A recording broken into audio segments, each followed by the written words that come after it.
बोलो भारत माता की, भारत माता की। আজকে আমাদের সর্বভারতীয় সভাপতি জেপি নাড্ডাজি এসেছেন, তাই আমি জ্যোতির্ময় দাদাকে বললাম আজকে গর্জিত হব না, গর্বিত হব।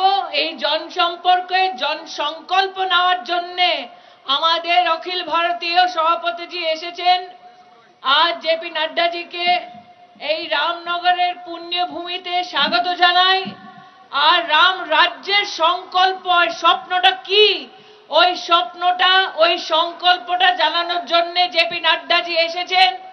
নাড্ডাজি বাংলার এক এক কর্মীর অবধিকে আপনাদেরকে জানাতে চাই কি বাংলায় আজকে আমাদের সভাপতি সুকান্তদা বলেছে কি মমতাদি বলেছিলেন কি আবার সরকার বানানোর পরে বিজেপির কর্মী রাম নামটা বলতে পারবে না, ক্ষমতা থাকবে না।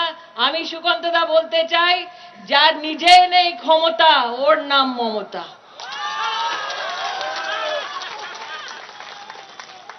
এক্ষুনি সুকান্তদা বলছিলেন কি ভাইপোর বাড়িতে এমনি এমনি লোক যে আমাদের অ্যানথেমটাও গান গেতে পারে না।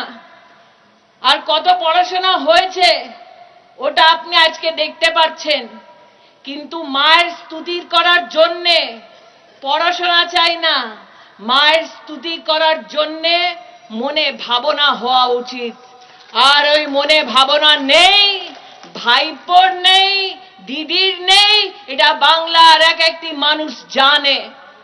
যদি ভাবনা মনে থাকতো তাহলে বাংলার মহিলাটা ধর্ষিত হতো না।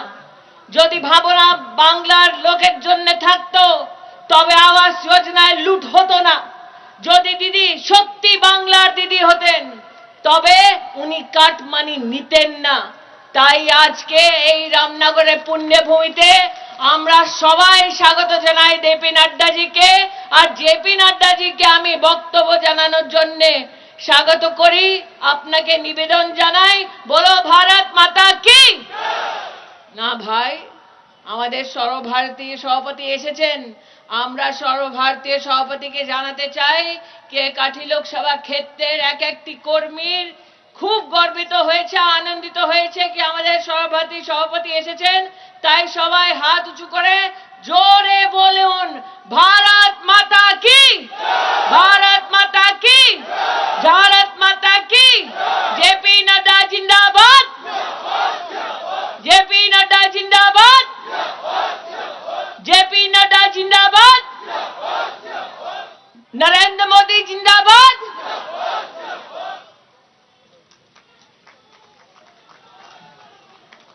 ধন্যবাদ দিদিকে, যাকে শোনার জন্য আপনারা অনেকক্ষণ ধরে ধৈর্য ধরে বসে আছেন। আমি সেই যশস্বী নেতা ভারতীয় জনতা পার্টির রাষ্ট্রীয় সভাপতি মাননীয় জেপি নাড্ডাজি মহাশয়কে বক্তব্য রাখার জন্য অনুরোধ করছি। জয় শ্রীরাম, জয় জয় শ্রীরাম।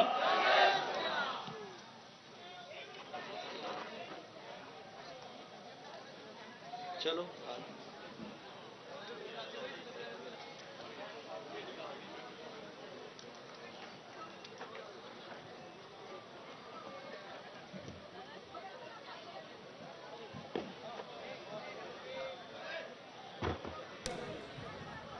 बोलिए भारत माता की, भारत माता की, भारत माता की।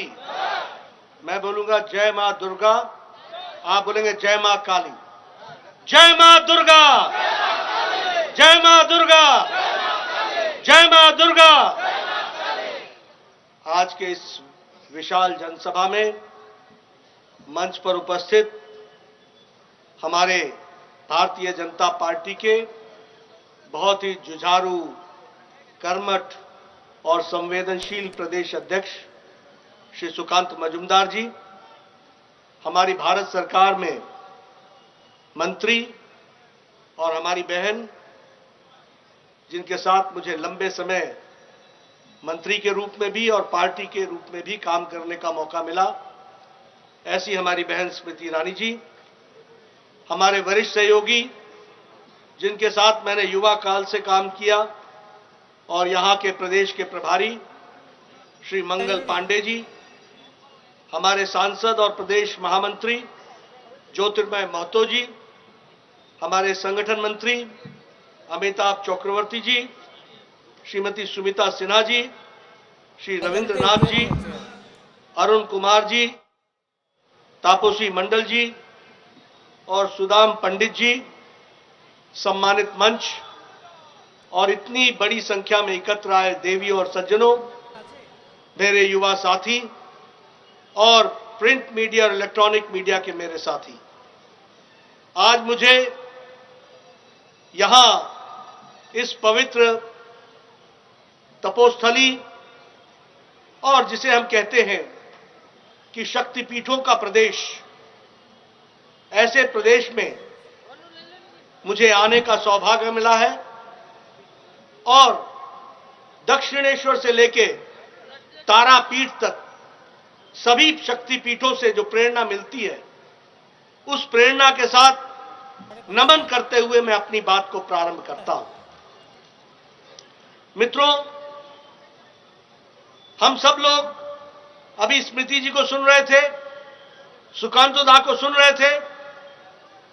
आप लोगों को मेरे हिंदी में बोलने में थोड़ी तकलीफ होगी, लेकिन फिर भी धैर्यपूर्वक सुनेंगे तो मुझे लगता है कि आने वाले समय में बंगाल में भारतीय जनता पार्टी को आगे बढ़ाने में आप बहुत बड़ा योगदान करेंगे। मित्रों, बंगाल के स्वाभिमान को, बंगाल के गौरव को हमको समझना पड़ेगा। कहा जाता है, what Bengal thinks today, nation and country thinks tomorrow. जो बंगाल आज सोचता है वह देश कल सोचता है।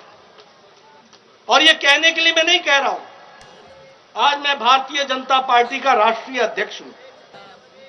दुनिया की सबसे बड़ी पार्टी है, लेकिन आपको जानकर खुशी होगी कि इस भारतीय जनता पार्टी और भारतीय जनसंघ के प्रथम अध्यक्ष और विचारों के संस्थापक कोई और नहीं थे, वो बंगाल के माटी के सपूत डॉक्टर श्यामा प्रसाद मुखर्जी।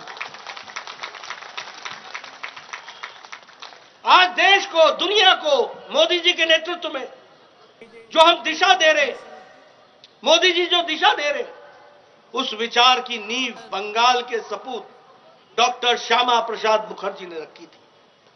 और मुझे खुशी है कि भारतीय जनसंघ के अध्यक्ष आचार्य देव प्रसाद घोष, जो 1956 से लेकर 65 तक राष्ट्रीय अध्यक्ष रहे इस भारतीय जनसंघ के, इस भारतीय जनता पार्टी के, वह भी बंगाल के सपूत थे, इसलिए बंगाल का विशेष योगदान है। मित्रों, अभी सुकांतो जी ने आपको ममता जी के कुशासन के बारे में चर्चा की, स्मृति जी ने आपको ममता जी के कथनी और करनी के बारे में चर्चा की।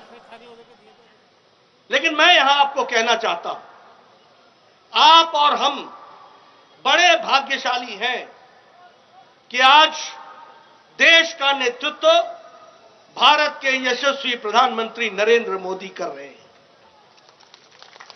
और इस कारण से हम ये गौरव के साथ कह सकते हैं, और मैं चाहूंगा कि आप भी गांव-गांव में लोगों को बताइए, ये कलकत्ता, ये बंगाल ईस्ट इंडिया कंपनी का हेडक्वार्टर होता था। अंग्रेजों ने हमको 200 साल राज किया, 200 साल। लेकिन आज आपको जानकर खुशी होगी कि मोदी जी के नेतृत्व में भारत की अर्थव्यवस्था 10वें स्थान से हटकर बंगाल को, ब्रिटानिया को पछाड़ के, अंग्रेजों को पछाड़ के 5वीं नंबर की अर्थव्यवस्था बन गई है। यही बंगाल ईस्ट इंडिया कंपनी का हेडक्वार्टर होता था। और आज मोदी जी के नेतृत्व में हम लोगों ने ब्रिटानिया को भी पछाड़ के हम आगे बढ़ चले। मुझे खुशी है कि आज भारत दवाई बनाने में दुनिया की फार्मेसी बन गया है और दुनिया को सबसे सस्ती और असरदार दवाई भारत दुनिया को दे रहा है, यह भी हमको समझना चाहिए। आज आप सब लोग बचपन में सुनते होंगे कि जापान कार बनाता था, गाड़ियां बनाता था, और जापान कहते थे टोयोटा बनाता है, डैटसन बनाता है, जापान का मुकाबला कोई नहीं। लेकिन आपको मैं बताना चाहता हूं कि मोदी जी के नेतृत्व में ऑटोमोबाइल में, गाड़ियां बनाने में भारत जापान को पछाड़कर तीसरे नंबर का ऑटोमोबाइल इंडस्ट्री बन गया है। और हमारे आगे अब सिर्फ दो रह गए, चाइना और अमेरिका, और समय आते आते हम आगे बढ़ेंगे, ये हमको ध्यान रखना चाहिए। मैं आपके साथ बताना चाहता हूं, आपके पास मोबाइल है। 2014 में यह मोबाइल 92% विदेश में बनता था और चीन में बनता था। और आपको मालूम है कि चीन का मोबाइल कैसे हाथ में फट जाता था, याद है आपको? याद है कि नहीं है? आज भारत 97% मोबाइल भारत बना रहा है मोदी जी के नेतृत्व में, वो भी हमको ध्यान में रखना है। ये जो एप्पल है, ये एप्पल को ध्यान से देखना, जो नया एप्पल आया है उसमें लिखा है मेड इन इंडिया। यह बदलता भारत है। लेकिन मैं ममता दीदी को दृष्टि कैसे दे दूं? मैं उनको दिशा कैसे दे दूं? इन कांग्रेसी भाइयों को अच्छी बात कैसे समझा दूं, जिन्होंने नहीं समझने का तय कर रखा है, जो छोटी राजनीति के कारण विकास के काम को रोकने का प्रयास करते हैं। मैं यहां आपसे चर्चा करना चाहता हूं। आप सब लोग कोरोना के बाद बड़े नजदीक नजदीक बैठे हैं और किसी ने भी मास्क नहीं लगाया है, किसी ने भी मास्क नहीं लगाया है। और आपको मालूम है ना कि अमेरिका का राष्ट्रपति जो बाइडेन अभी भी मास्क लगा के घूमते हैं, और आप बिना मास्क के नजदीक बैठे हैं। यह संभव हुआ है तो इसलिए क्योंकि मोदी जी ने 140 करोड़ की जनता को 220 करोड़ डबल डोज और बूस्टर डोज लगा करके आपको तैयार किया है, सुरक्षा कवच दिया। आपको जानकर खुशी होगी कि आज 100 देशों को वैक्सीन भारत ने दिया, और ज्यादा खुशी यह होगी कि 48 देशों को भारत ने वैक्सीन मुफ्त में दिया। यानी अब भारत लेने वाला भारत नहीं है, भारत देने वाला भारत हो गया। यह यूक्रेन का युद्ध हुआ। आप बताइए, यूक्रेन के युद्ध में किसी राष्ट्रपति या प्रधानमंत्री ने अपने बच्चों को लाने की व्यवस्था की? किसी ने की? अमेरिका ने की क्या? जर्मनी ने की क्या? ऑस्ट्रेलिया ने की क्या? न्यूजीलैंड ने की क्या? पाकिस्तान ने की क्या? बांग्लादेश ने की क्या? लेकिन मोदी जी ने एक तरफ एक समय में पुतिन से बात की, एक तरफ में ज़ेलेंस्की से बातचीत की, युद्ध को रुकवाया और 22,500 बच्चों को सुरक्षित भारत पहुंचाया। और वह भी उसमें बंगाल के लगभग 300 बच्चे थे। यह भी हमको ध्यान में रखना होगा मित्रों। इसलिए आज मोदी जी के नेतृत्व में देश आगे बढ़ चला है। लेकिन मुझे दुख, वह भी उसमें बंगाल के लगभग 300 बच्चे थे। यह भी हमको ध्यान में रखना होगा मित्रों। इसलिए आज मोदी जी के नेतृत्व में देश आगे बढ़ चला है। लेकिन मुझे दुख है कि आज जब मैं ममता जी की बात करता हूं तो मोदी जी बंगाल को आगे बढ़ा रहे हैं और ममता जी बंगाल को पीछे धकेल रही है, पीछे धकेल रही है। और मोदी जी ने कोई भेदभाव नहीं किया। आपको जानकर खुशी होगी, इस बार के बजट में कलकत्ता के मेट्रो के रेल के लिए 1000 करोड़ रुपए दिया है मोदी जी ने इस बार के बजट में। चितरंजन कैंसर इंस्टीट्यूट को 15 करोड़ दिया है। सत्यजीत फिल्म इंडस्ट्री को और टेक्नोलॉजिकल इंस्टीट्यूट को 63 करोड़ दिया है, और इंडियन स्टैटिस्टिकल इंस्टीट्यूट को 23 करोड़ दिया है। आपको जानकर खुशी होगी कि 30 तारीख को 30 दिसंबर को प्रधानमंत्री मोदी जी ने वेस्ट बंगाल को बहुत बड़ी सौगात दी थी, लेकिन आपको यह भी याद होगा कि 30 दिसंबर को उनकी पूज्य माता जी शांत हो गई थी। आदरणीय प्रधानमंत्री जी ने अपनी पारिवारिक जिम्मेवारी को निभाया, माता के अंतिम दर्शन किए, माता का अंतिम संस्कार किया, लेकिन वह संस्कार करने के बाद भारत के यशस्वी प्रधानमंत्री मां भारती की सेवा में 1 घंटे बाद फिर से लग गए, यह भी हमको समझना होगा। और उस दिन 30 दिसंबर को आपको वंदे भारत की ट्रेन बंगाल को दी गई थी, और वो बंगाल को ट्रेन हावड़ा से न्यू जलपाईगुड़ी के लिए दी गई थी। 30 दिसंबर को 7,800 करोड़ रुपए का फाउंडेशन स्टोन प्रधानमंत्री जी ने विभिन्न प्रोजेक्टों के बारे में रखा था। 30 दिसंबर को मल्टीपल सीवेज के लिए 2,550 करोड़ रुपए की आवंटन किया था, और 30 दिसंबर को न्यू जलपाईगुड़ी के रेलवे स्टेशन को दुनिया का आधुनिकतम रेलवे स्टेशन बनाने के लिए 350 करोड़ रुपए आवंटित किया था।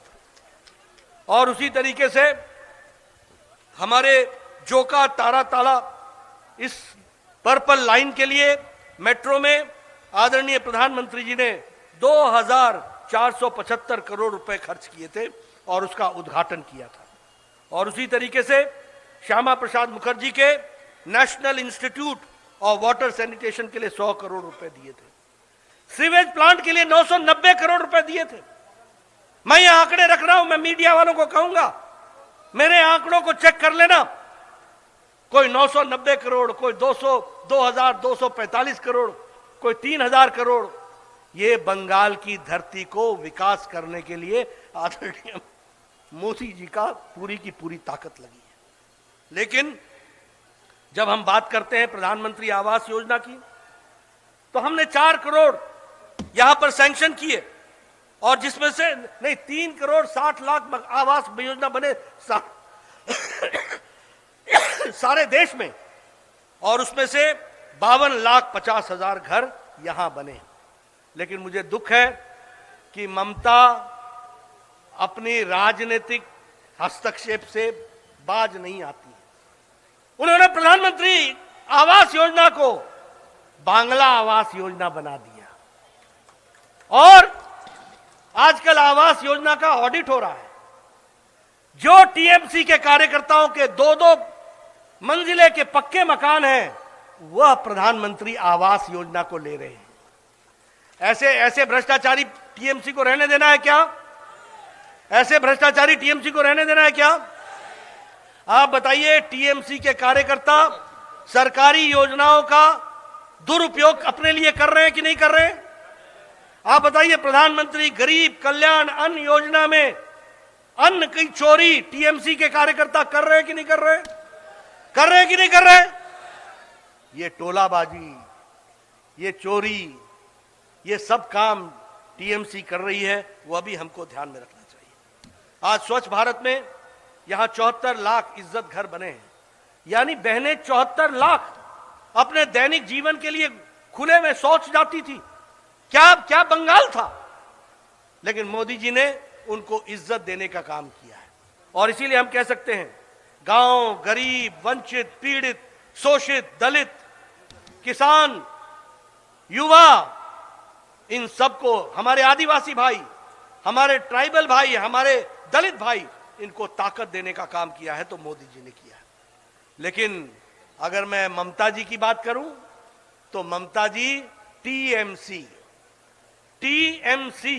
मतलब टी फॉर टोलाबाजी, T for terror, M for mafia, M for money laundering, और C for corruption and commission. यह है टीएमसी। टोलाबाजी, माफिया, मनी लॉन्ड्रिंग और कमीशन और करप्शन। और मुझे यह बताते हुए दुख भी होता है, ममता जी बंगाल की, जिसे कहते हैं जहां दुर्गा विराज करती हैं, जहां दुर्गा वास करती हैं, जहां मां काली वास करती हैं, वहां एक महिला मुख्यमंत्री, जिनका यह काम होना चाहिए था कि महिला को संरक्षण मिले, लेकिन मैं यहां पत्रकार बंधुओं के सामने बोलना चाहता हूं कि वेस्ट बंगाल में महिलाओं पर अत्याचार देश में चौथे नंबर पर यहां अत्याचार हो रहा है। अगर मैं कहूं वेस्ट बंगाल एसिड के अटैक में नंबर 1 पर खड़ा है। यह है बंगाल की तस्वीर। अगर मैं बात करूं कि किडनैपिंग में और महिलाओं के किडनैपिंग में और ह्यूमन ट्रैफिकिंग में बंगाल तीसरे नंबर पर खड़ा है। और अगर मैं डाउरी डेथ पर कहूं तो देश के 5 राज्यों में बंगाल आता है। बोलो, ऐसी तस्वीर चाहिए क्या? ऐसी तस्वीर बंगाल की रहनी चाहिए क्या? महिलाओं का सम्मान होना चाहिए कि नहीं होना चाहिए? मां दुर्गा की शक्तिपीठ की धरती पर महिलाओं का सम्मान होना चाहिए कि नहीं होना चाहिए? अगर होना चाहिए तो ममता जी को प्रजातांत्रिक तरीके से हमें हटाना होगा और भारतीय जनता पार्टी को लाना होगा। मैं यहां यह भी आपको कहना चाहता हूं कि अगर मैं बात करूं एसएससी स्कैम की, बोलिए स्कैम हुआ है कि नहीं हुआ है? हुआ है कि नहीं हुआ है? आप बताइए, टीईटी रिक्रूटमेंट में स्कैम हुआ है कि नहीं हुआ है? आप बताइए, लॉटरी में स्कैम हुआ है कि नहीं हुआ है? आप बताइए, मंत्री और मंत्री के नजदीकियों के घर से बहुत बड़ा धन निकला है कि नहीं निकला है? ये धन कहां से आया? कौन है ये लोग? ये भ्रष्टाचार करने वाले, कमीशन करने वाले और करप्शन करने वाले लोग हैं। और इसीलिए मैं यहां आपसे अंत में कुछ बंगला में बोलना चाहूंगा। मुझे ज्यादा बंगला आती नहीं है, पर একটু আমি চেষ্টা করব। अरे दीदी, আপনার নাম তো মমতা, আপনি কবে থেকে নির্মমতা হয়ে গেলেন? কার্টুন পছন্দ হয়নি বলে একজনকে জেল পাঠিয়ে দিলেন। শেষ হবে হিংসার খেলা, শেষ হবে कट कमीशन खेला, शेष होबे तोलाबाजीर खेला, शेष होबे सिंडिकेटर खेला, शेष होबे टीएमसीर खेला, शेष होबे। दीदी, खेला शेष होबे। मां माटी मानुष एर मिथे सरकार और नहीं दरकार।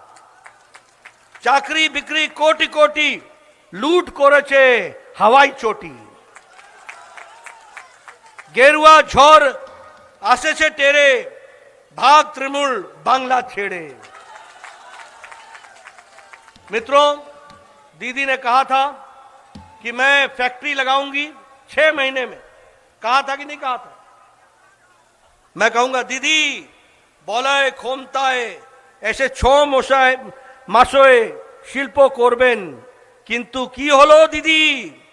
কোথায় আপনার প্রমিস?